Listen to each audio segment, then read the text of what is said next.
Assalamu alaikum warahmatullahi wabarakatuh. Buli kiisi gy'osinzira okuba ng'otuwaakinga nsanse nnyo kulaba ku vidiyo eno. Nkusaba subscribinga ate nja kusaba tapping notification bell such that whenever we come live oba whenever we upload a new video you're always notified n'otasubwa kiki ekigenda mu maaso.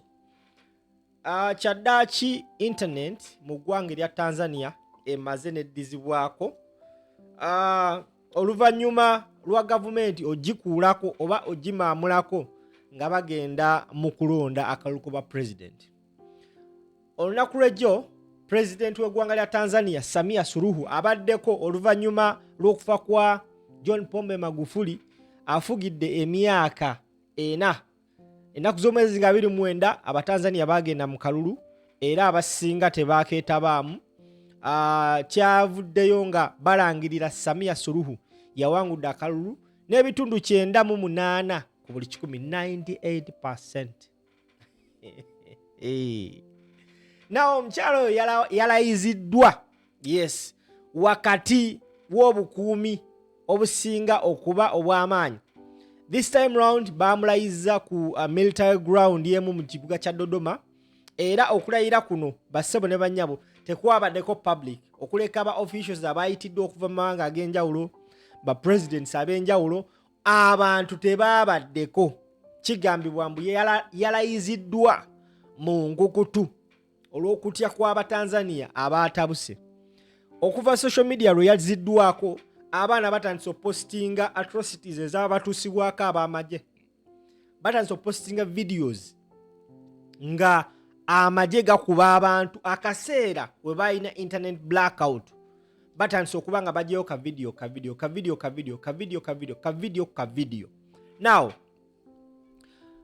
ekibiina ekibadde kivuganya newankubadde nga tekyakkirizibwa kwetaba mu kalulu nga kikulemberwa omukulu amanyikibwa nga Tundu Lissu kivuddeyo ne kitegeeza eggwanga nti akalulu ako tekaali ka mazima na bwenkanya era byonna ebyalangirirwa byali bya kibbi.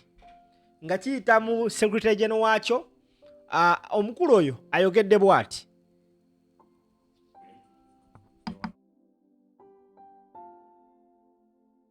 Where votes being counted or any polling station where votes one by one, there were no places.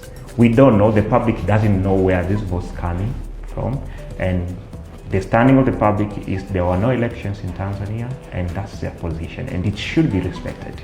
I would also ask Samia Suluhu Hassan, you have rigged the election as you have planned. Now release Tundu Lissu from detention. He shouldn't have been there. He is still there.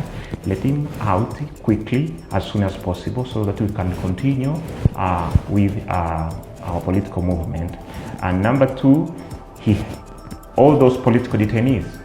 We had a big number of political detainees who are spending time in prisons unnecessarily.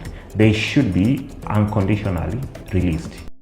Omukulu ategeeza nti Abatanzania bangi nnyo abasibiddwa kwe kuli n'akulembera ekibiina kya Dema Tundu Lissu. Bagamba Samia Suluhu wobanga omaze okweŋŋamya ku ntebe kati nno nnota abantu bonna be wakutte. Samia Suluhu mu kwogera kwe ng'amaze okulayizibwa n'okukwasibwa instruments of power we babadde bamulayiza yavuddeyo n'ategeeza eggwanga nti abantu abeetabye mu kwekalakaasa okwabadde Tanzania mbu tebaabadde Batanzania. No dictator ani abasomera layini kuba this was a very stupid statement. Nga yegwa presiding over a country ate nova n'ogamba nti abantu abeekalakasiza mu Tanzania tebaabadde Batanzania. We saw hundreds of people moving on streets.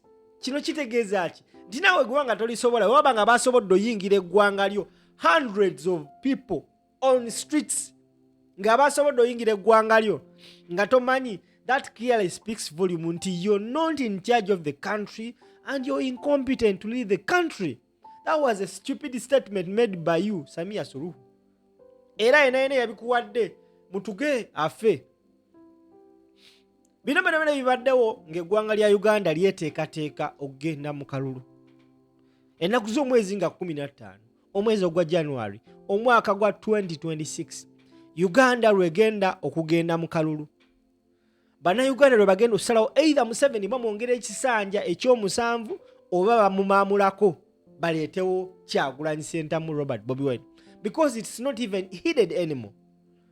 The people that are competing for the presidency in Uganda is Kyagulanyi, who has the power of the people, and Museveni, who has the power of the gun. On the 15th of January 2026, Ugandans are going to polls to vote for the next president that will be leading Uganda for the next coming 5 years. In Tanzania, yo ebyayo Abatanzania twabadde tulowooza balekeddeawo okwekalakaasa. Naye olw'amaze olayiza Samia Suluhu, abavubuka era abazzeemu okugenda ku streets bagamba enough is enough, ogenda genda oba toyagala. Newankubadde nga abamu bajjeemu omuliro, naye ate waliwo abasigadde ku nsonga eyo abagamba tugenda kwekalakaasa mpaka ng'ovuddeko. Remember, Abatanzania nabo bakola amateeka agabwe galinga nga aga Uganda. Ate Tanzania kigambibwa nti singa bamala olangirira president ne weekalakaasa mbwaveeko oba ozizza omusango gwa naggomola oba olidde mu nsi olukwe, treason charges. Abayimbi ababadde badduse mu ggwanga batandise nabo okumera ebiwawaatiro oluvannyuma lwa mukama waabwe okulayizibwa, naye ne beerabira nti ekiri e Uganda kigenda batuukako. However, abayimbi abamu bo baavudde ne bagamba no, enough is enough. Omukyala amanyikibwa nga Vanessa Mdee mu Tanzania, but she relocated to the US. Oluvannyuma lw'ofuna omwami nga mu Nigeria ate naye nga mu America, barelocatinga. Naye era akyayinayo ebintu bye e Tanzania. Y'omu ku abadde brave ne bava ne bagamba okulondebwa kwa Samia Suluhu kukyamu era tekukkirizibwa. Diamond Platnumz eyavaayo n'ajjako posti za Samia Suluhu ku Instagram ye kyaddaaki yamaze n'azzaayo ezimu. Just yagenda bugenzi mu setting n'azi unlistinga, yamaze n'azifuula public ezimu oluvannyuma lw'okulangirira Samia Suluhu. Kino kitegeeza ki? Alabika omukyala abakubidde akasimu temutya, kati ekintu ffe abakirimu. Omuntu ndowooza yabadde Harmonize ne Zuchu abalekayo posti zaabwe, naye abasigadde bazidelitinga, abalala bazimutinga. Kino kitegeeza ki? Diamond Platinum oli mutiitiizi. Ate nkukakasa ggwe alaba vidiyo eno mugenda kulaba buli kituuse ku bayimbi ba wano e Uganda kigenda tuuka ku Batanzania. Diamond Platinum career ye eyolekedde okugwa in Tanzania, because the very many people in Tanzania don't support Samia Suluhu, which is the same case here in Uganda.